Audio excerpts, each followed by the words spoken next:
آیا د میرمنې په شرمګاه کې د کوروالي پر وخت ګوته وهلی شو که نه شو وهلی؟ سلام ګران لیدونکو، هیله ده چې روغ جوړ او د صحت جامې وبرتن وي. زه یو ځل بیا ستاسو په خدمت کې د یو نوي ویډیو سره حاضر یم. هیله ده چې د پام وړ به وګرځېږي. تر اخره څه د مخه باید یادونه وکړم، که زموږ چینل مو نه وي سبسکرایب کړی نو زموږ چینل سبسکرایب کړئ او په خوا کې ورسره د ګونګړي نشان ووهئ. مننه. آیا د کوروالي په دوران کې د میرمنې په شرمګاه کې ګوته وهلی شو که نه شو وهلی؟ لکه څنګه چې تاسو به ډېر پوهېږئ چې اکثره وخت داسې ټیم راځي چې میرمنه د انزال موده ډېره زیاتېږي او بیا نشو کولی چې په خپل کوتک سره انزال کړو یا خلاصه کړو. خو تاسو کولی شئ چې په دغه طریقه میرمن هم انزال کړئ.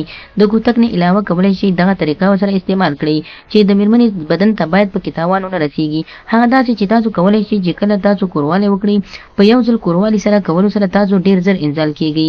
یعنې داسې اکثره په سلو کې 90% داسې خلک شته چې دوی په اول ځل کوروالي سره ډېر زر انزال کېږي او خلاصېږي، بیا د دوهم ځل لپاره دوی هېڅ نشي کولی. خو که وغواړئ چې تاسو میرمنه په دوهم ځل هم را بیداره کړئ او تاسو میرمنه په دوهم ځل داخلولو سره په خپل کوتک داخلولو سره زر انزال کړئ، کولی شئ دغه طریقه استعمال کړئ. کله چې کوروالی کوئ تاسو کولی شئ د میرمنې بزر ته د خپلې ګوتې په واسطه فشار ورکړئ یا هم مساج ورکړئ. دغه طریقه تر هغو پورې تاسو استعمال کړئ تر څو د میرمنې د خولې څخه زګیروي یا چغه نه وي راوتلي. مطلب داسې چغې نه چې ټول کلی خبر کړي، مطلب داسې چې د هغې د خولې څخه ساړه او سیلي او د خوند او سیلي راووځي. په دغه وخت کې کولی شئ تاسو خپله ګوته د میرمنې شرمګاه تر یوه اندازه پورې داخل کړئ، تر دومره هم نه چې د میرمنې شرمګاه ته یا هم میرمنې ته تاوان ورسوي، ځکه چې دې سره کولی شئ تاسو میرمن راګرمه کړئ او زر انزال هم کړئ. دغه طریقه تاسو کولی شئ هر ځل په دوهم ځل کوروالي کې استعمال کړئ.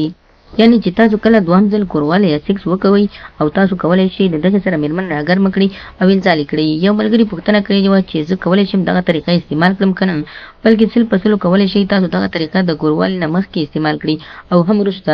خو باید په یادونه یاد ولرئ چې تاسو میرمنې ته کوم تاوان ونه رسوئ.